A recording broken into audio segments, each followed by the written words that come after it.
মুহূর্তে আমি রয়েছি সুরুল রাজবাড়ি। প্রায় ৩০০ বছরের পুরনো এই সুরুল রাজবাড়িতে সুরুল রাজবাড়ির কুঠি ঘরে বসে কুঠিতে বসে রবীন্দ্রনাথ ঠাকুর বেশ কিছু গান কবিতা রচনা করেছিলেন। আর এই সেই সুরুল রাজবাড়ি। সুরুল রাজবাড়ির গল্পগুলো এরকম ঠিক প্রায় আজ থেকে ৩০০ বছর আগের কথা বলছি, যখন ইংরেজদের সঙ্গে রীতিমতো ব্যবসা করতেন এবং চিনি, লাক্ষা, চাল এইসবের ব্যবসা ছিল।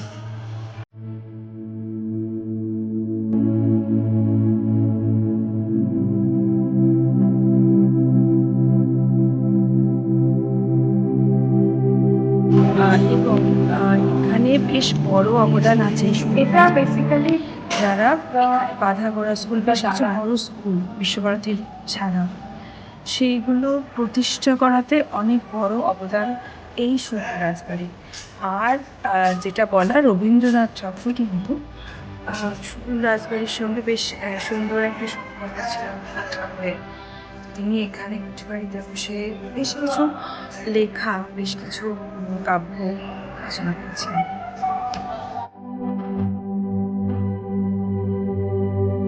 হরিবর্গা যে ওনাকে সিলিং আর যে ওভার শেপের যে দরজা বা জায়গাগুলো, মানে এটা তো পুরোনো রাজবাড়ির এটা একটা ঐতিহ্য। অসম্ভব তালার বড় বড় থাম এবং